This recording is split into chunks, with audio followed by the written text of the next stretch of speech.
Assalamualaikum warahmatullahi wabarakatuh. Perkenalkan, nama saya Alvina Leli Safira. Di sini saya akan mempresentasikan bab mengenai pasar eceran. Sebelumnya, perlu diketahui, eceran atau disebut juga dengan retail adalah salah satu cara pemasaran produk meliputi semua aktivitas yang terlibat penjualan barang secara langsung ke konsumen akhir untuk penggunaan pribadi dan bukan untuk bisnis.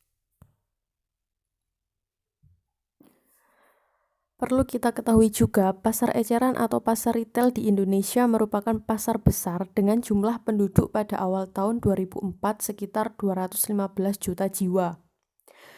Jumlah 215 juta jiwa merupakan peningkatan 4,37% sejak tahun 2000. Di sini yang pertama kita akan membahas perkembangan demografi.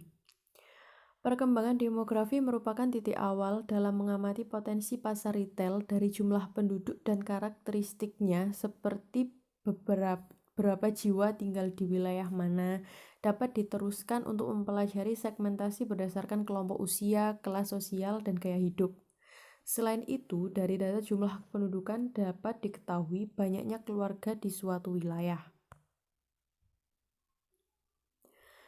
Dari segi pemasaran, produsen barang kebutuhan hidup sehari-hari Pulau Jawa adalah target sangat bagus karena jumlah penduduk yang besar membuat pendistribusian lebih ekonomis bagi pengecer berupa department store atau supermarket. Pulau Jawa menjadi sasaran pertama sebelum merambah ke provinsi luar Jawa.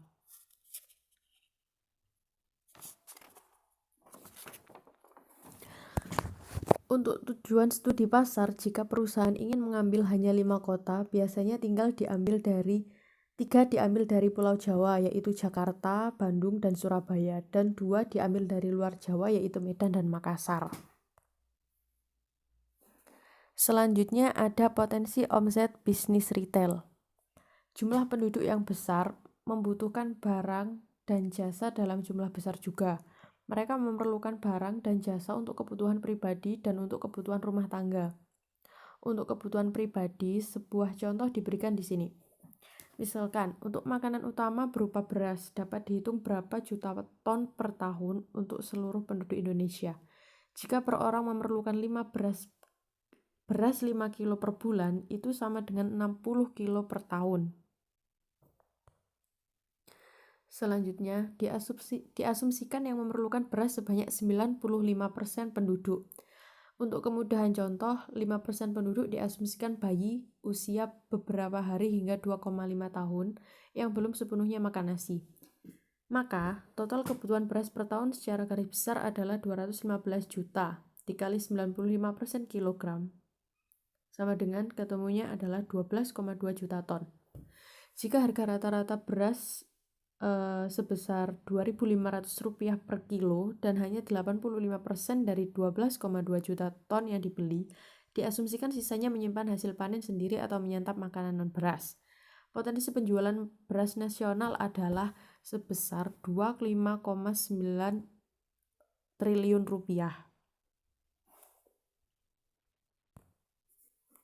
Selanjutnya ada pertumbuhan pasar retail. Pasar retail dapat tumbuh sebagai akibat dari perkembangan berbagai bidang.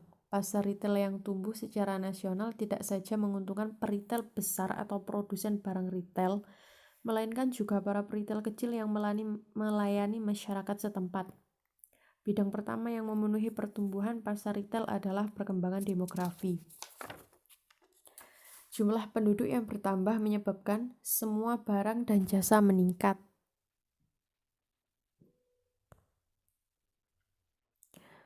Lalu selanjutnya ada bidang sosial budaya. Di bidang sosial budaya, masyarakat turut menjadi faktor pertumbuhan pasar retail.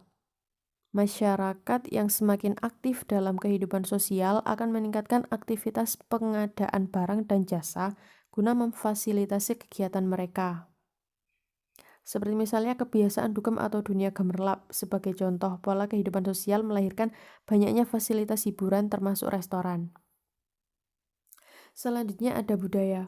Budaya yang dipengaruhi oleh agama misalnya, akan menimbulkan permintaan barang dan jasa yang berkenaan dengan kegiatan dalam budaya atau keagamaan. Misalnya saja seperti perkembangan budaya mengirim bingkisan dalam rangka hari raya suatu agama akan meningkatkan permintaan bingkisan.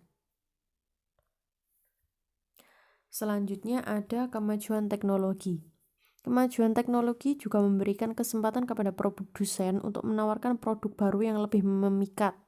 Retail mempunyai kesempatan besar menawarkan produk baru sehingga produk yang mungkin baru 1 tahun atau 6 bulan sebelumnya diluncurkan ke masyarakat kini menjadi kalah daya pikatnya sehingga harganya perlu diturunkan. Produk baru menciptakan permintaan baru, sementara penurunan harga produk model yang kalah bersaing meningkatkan permintaan. Selanjutnya ada globalisasi. Globalisasi juga merupakan faktor utama terciptanya permintaan atau meningkatnya permintaan barang dan jasa retail. Gaya hidup adalah salah satu aspek kehidupan masyarakat yang dipengaruhi oleh faktor ini. Karena itu, banyak retail besar mengamati perkembangan globalisasi, khususnya perkembangan yang berpengaruh pada kehidupan masyarakat.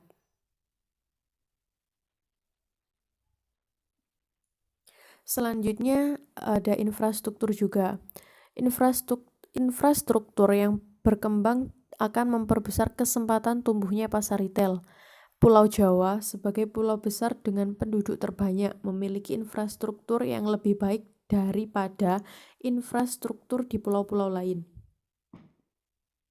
Kondisi ini memungkinkan kecepatan pengiriman produk-produk retail ke seluruh pelosok Pulau Jawa, sehingga ketika permintaan untuk suatu produk baru muncul berdasarkan info dari televisi, maka dalam waktu sehari atau 2 hari permintaan segera terpenuhi.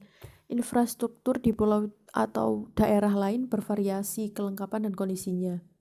Jika kondisi ini berubah, yaitu pemerintah melakukan penambahan, maka peluang pertumbuhan pasar retail di pulau atau daerah bersangkutan terbuka. Selanjutnya di bidang terakhir ada bidang hukum dan peraturan yang mempengaruhi pertumbuhan pasar retail, baik dalam arti mendorong maupun dalam arti menghambat. Dalam arti mendorong, misalnya, peraturan besarnya pajak yang dirasa meringankan. Lalu dalam arti menghambat, misalnya, ditutupnya kabupaten dan kota di luar kota-kota utama sebagai wilayah operasional retail besar.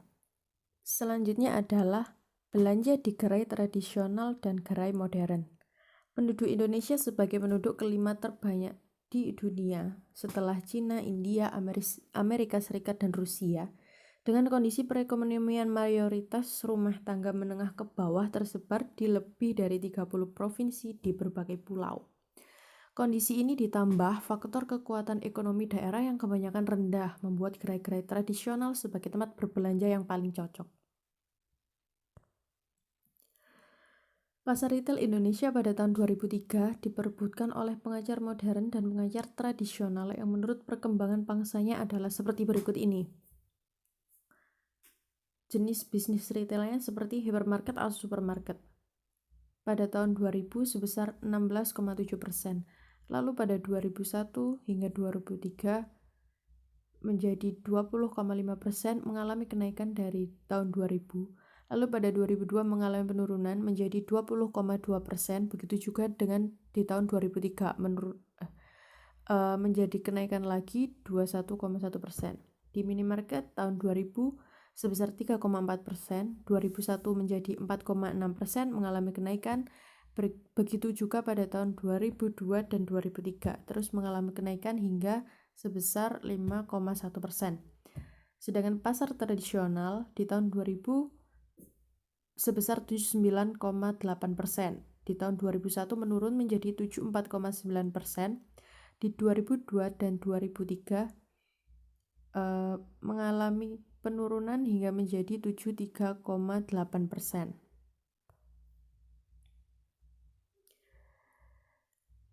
Pada tahun 2003, hypermarket dan supermarket menguasai pangsa pasar sebesar 21,1% atau sama dengan 56,1 triliun rupiah. Selain hypermarket atau supermarket yang menikmati kenaikan pangsa pasar, minimarket juga turut mengalami kenaikan. Pasar tradisional dalam wujud warung, toko, pasar mengalami penurunan pangsa pasar dari 79,8% menjadi 73,8%.